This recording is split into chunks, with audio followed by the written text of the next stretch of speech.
Alright, halfway house. It is Sunday evening. Got the Cummins running good, running strong. Had quite the adventure yesterday out at the lake. So my girlfriend called me about, I don't know, 5 p.m. or so. And she said, hey, I'm putting the jet ski in. These people are half stuck in the water. Can you pull them out? I'm like, I don't know. I mean, send me a picture. Probably not. So she sends me a picture. It's a Fortune Dodge. The ass end's buried in the water, and I'm like, oh shit. And I know it's all rock there, so I knew they weren't stuck in the sand or the mud or nothing. So, I mean, I don't know if I can get traction to pull them up because it looked pretty steep. And so I'm on speakerphone. I hear the dude. He's like, dude, it's not as bad as it looks. I'm like, well, I'm going over there anyway. I'll take the Cummins. Let's try it. So I go over there. I find him. I'm like, all right, doesn't look too bad. But his back tires are, I don't know, off a ledge about 8 inches in the water and probably a 2-foot ledge. So he's on his drive shaft, on the def tank, on the frame. He's pretty stuck, man. He's pretty stuck. So I can see he's got burnout marks from his front tires trying to dig out of there. So his buddy's like, oh man, if that thing don't pull it out, then nothing will. I'm like, dude, I don't know, man. Like, automatics are a lot better for pulling shit out in my experience, but we'll give it a go. So he's like, man, I really appreciate it. I'm like, dude, it ain't out yet.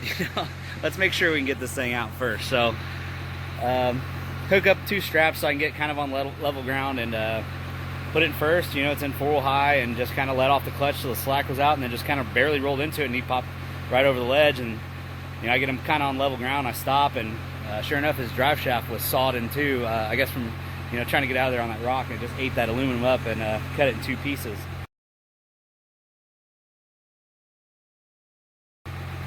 So I yanked it out for him, and he's like, man, you think I can make it back to Dallas? I'm like, dude, if you just keep an eye on the transfer case fluid, that ATF, you might be all right. It's going to leak out, and he said, fuck it, I'm going to try it. So I got a text from him about an hour ago, and he made it. He made it, no issue. So it can be done. That's about 4 hours from here. So anyway, he actually PayPal'd me some money, and I was like, man, I ain't got to make no money off it. It really wasn't a whole lot of effort. You gave me beer. You already fed me. He brought me down a plate of Mexican short ribs and fajitas and rice and shit. So it was all good, man. And he's like, so he went to the ATM, and turns out he left his debit card at the bar the night before. So he's like, man, I'll PayPal you the money. I'm like, dude, don't worry about it. So he PayPal'd me some money. That was cool of him. We bought some beer, went back to their place, and drank beer till 5 a.m. Pretty awesome group of people from Red Oak, Texas. That was his name was Tanner. His buddy was Colton, and then there was Guy and Kyle, and then some broads, 2 Ambers, and Amy, Hayden, and a Mariah. It was awesome. Drank beer, played some. I don't really play beer pong. Actually, that was the first time I've ever played.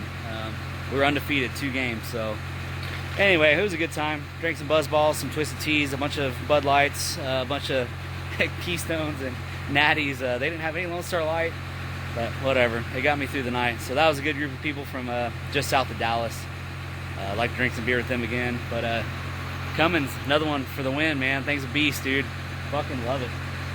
And it didn't let me down, didn't let them down. So I think I made some new friends. So that was cool. That was a blast, man.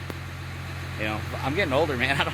I can't really hang like that anymore, or not very often. So that was good to drink some beer with some good down-to-earth people again. Anyway, there she is, beast. It is beer time. I don't know, it's 7 or 7:30 or so. So I'm gonna drink a couple beers before it gets dark. Got the halfway house, got a full crowd here, and yeah, drink some beer and call it a night. And tomorrow, if I get an oil cooler for that, throw that thing back together. If not, I'd like to throw the engine back together for my Dart. So we'll see. I'll find something to do. I'll see y'all later.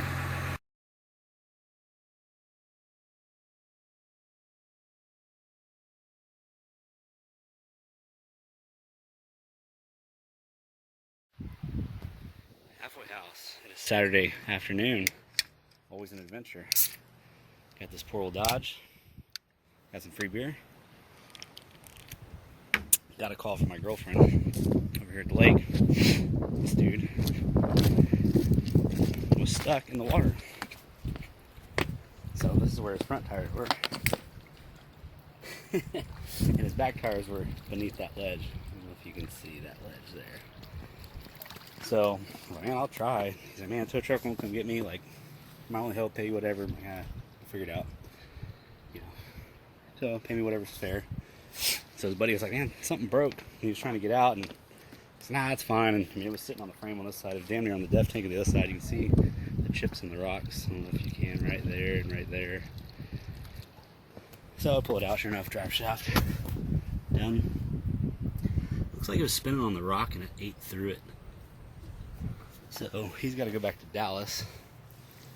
And I was like, yeah, it'll make it in, front wheel drive. And I thought about it, I'm like, no, it's gonna leak all the fluid out the transfer case off the slip yoke.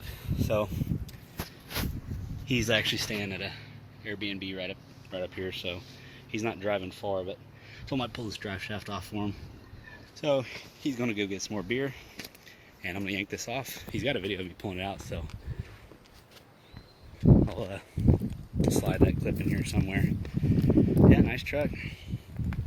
He was just, I mean, obviously on the drive shaft and the def tank and the frame, so he wasn't getting out. And surprisingly, I was like, dude, it's a stick shift, it's super rocky. I put it in full drive high and first gear and basically just walked it out, and I was like, holy shit, I'm pretty surprised. So first gen again didn't let me down, so that's pretty cool. So check out this situation here. Yeah, he's like, have as much beer as you want. I'm like, cool. He's like, man, I hate Bud Light and Natty. I'm like, well, I'll take Natty. He's like, we found that ice chest floating out there. So they swam and got it. So free beer. He's gonna go get me some more. So I'm gonna yank these out. That's a 15 mil. That's just a slip yoke. That'll slide right out. So I got a rock behind that tire. It's in park, hand four wheel drive. So e-brake on. Oh, excuse me. So yank this out for him, and he can limp it back to his Airbnb and then figure out what to do from there. But oh, I can see that. Looks like that pinion's leaking. Anyway, if we got more shenanigans, I'll film it. If not, see y'all later.